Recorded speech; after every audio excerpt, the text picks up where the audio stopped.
You've heard of D.Va, and now you've heard of D.Mon, but nobody ever talks about the most important man working at MEKA Squad, D.Grease. The janitor. Without D.Grease, D.Va's room would be a mess, full of Mountain Dew and Doritos. And without him, these mechs wouldn't be spotless. Is he an official member of MEKA Squad? No. Do they even know his name? Absolutely not. But with all the work he does, he's the real hero. And maybe one day, they'll get him his own mech. I guess we could start it from the top.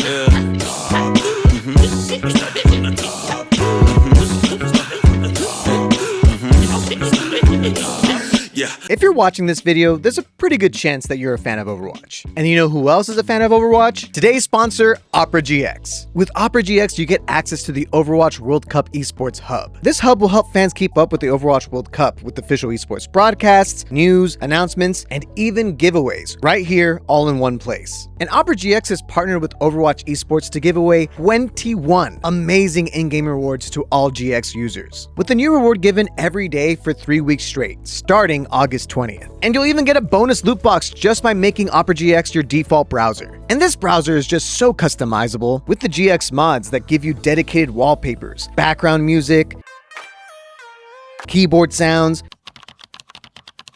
and so much more. And switching to GX is really easy. All you gotta do is use the quick import tool, which will save all your settings from previous browsers. So what are you waiting for? Download Opera GX for free by clicking the link in the description down below. Now, it's D.Mon time. D.Mon is the 53rd hero added in Overwatch Season 4, Heroes of Busan. And D.Mon is part of MEKA Squad, the South Korean mech defense squad that D.Va is also a part of. Her real name is Yuna Lee, and she was also a gamer on the same esports team as D.Va, and that's where they became close friends. So when South Korea was attacked by the Gwinshin Omnics, they both joined MEKA Squad to defend Korea. In the comic, New Blood, we see how MEKA Squad has joined forces with Overwatch to help defend Korea from Null Sector. And after the attack, D.Va officially joins Overwatch. So in D.Va's absence, Yuna gets promoted to squad leader of MEKA Squad. But there were definitely some growing pains. But eventually Yuna became a strong and capable leader of MEKA Squad, able to defeat the Gwinshin that kept attacking Korea even after the Omnic Crisis. Then when the Junkers, working with Talon, attacked Busan, she led the MEKA team and D.Va, and were able to defeat and capture Wrecking Ball. Wait, can we pause for a second? So Talon works with the Junkers now? I didn't know the Junkers were bad guys. I thought they were more like a chaotic neutral faction. Honestly, the Overwatch lore is all over the place these days. I can't keep up. Anyways, so that's D.Mon's story in a nutshell. Another mech hero like D.Va, and a lot of her lore and story is just tied to D.Va. But how differently does she play than D.Va? Let's find out by learning how to play her, shall we?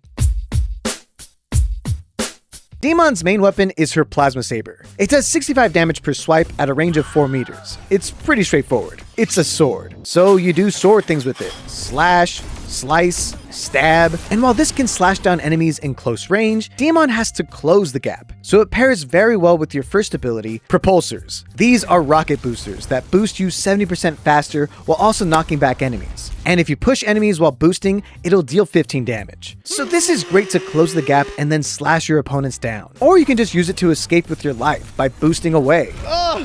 I'm alive! It's what makes D.Mon a solid dive tank, kind of like a mixture of D.Va and Reinhardt. Just know that these boosters don't give you any verticality, it's just speed. So you can get booped off the map. Oh no, I can't fly!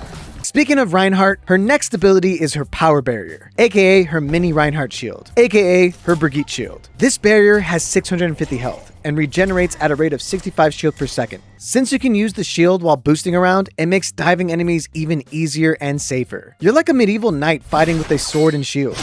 'Tis but a scratch. And while shielding, you can use your next ability, Surging Strike, which has you strike forward, pushing back enemies and dealing 70 damage. This dash is the final key that makes D.Mon pretty deadly. You boost in, shield, Surging Strike, and then get in some slashes, and then bam, they're all dead. This quick burst damage can be exactly what you need to secure a kill. And at worst, the 10-meter quick dash can be what you need to close the gap on an enemy and eliminate them. Now, she does have one ranged option, and that's her Fusion Repeater. You can activate your machine gun for 4 seconds, and this deals 16 damage per shot. While using the Fusion Repeater, you can't swing your sword, which to me makes no sense. Let her use both, Blizzard, you cowards. The extra damage can be clutch in a lot of different situations. This is great for killing enemies who are weakened and trying to get away, or against enemies that you just can't reach on the high ground. Don't underestimate this machine gun, it's quite powerful. So use it wisely when it fits the scenario. Now, just like D.Va, you can be demeked. But when you're demeked, you have a portable fusion repeater to work with that deals 12 damage per shot. This weapon isn't the strongest, but you can land some kills here and there. It's one of the best feelings when you get demeked but are still able to clutch and kill the enemy that demeked you. It's so satisfying. And eventually, if you last long enough, you can recall your mech, which is this cool anime type transformation. Kind of reminds me of Sailor Moon. Check it out, look.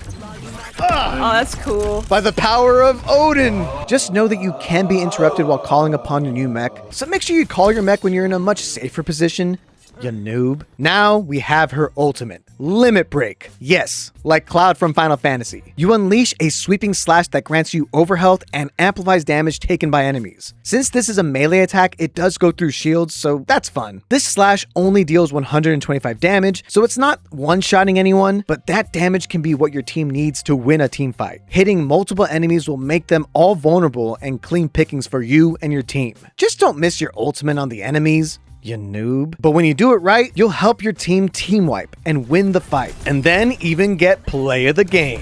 Dude, I was going crazy. Dude, that was like my best game. I didn't die. Watch, no play of the game. Please, I played so good. I didn't die. I was going crazy. Yeah. Wow.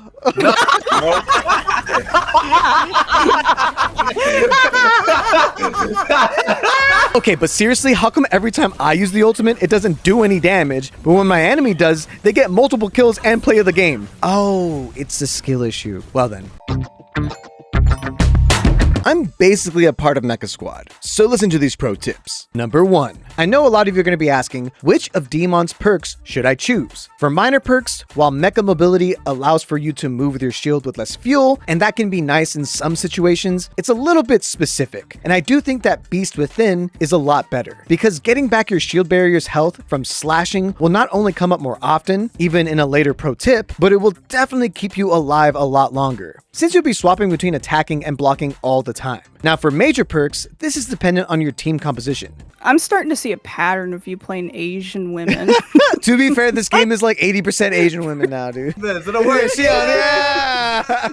Asian women team! Overstrike is great for more dive compositions, as the life steal from the surging strike will keep you alive longer and make your diving pushes more effective. But the focus fusion upgrade makes your fusion repeater absolutely powerful. So if you're dealing with frustrating flying heroes like Mercy or Pharah, or your team just needs an extra hit scan attack, then go with focus fusion. Both of these have their pros and cons depending on the matchup, but if you got aim, you'll get hella kills with the repeater upgrade. Look how many fusion repeaters, not just kills, fusion repeaters. That's like just the fake little gun. Number 2, D.Mon is a dive tank that's very brawly, so she pairs well with other dive heroes, especially if they have a little bit more verticality to make up for you being vertically challenged. Jetpack Cat can actually help with this a lot, but also Ana or Mercy pocketing you, or even an Ana Nano, or even paired with Ana's ultimate, or even Wu Yang's ultimate, will always pair well with every dive tank. Just know that you do get hard countered by any character that counters dive heroes, like Brigitte, or even enemy Anas who can sleep you. Wait a minute, why does my mech go to sleep? Hello?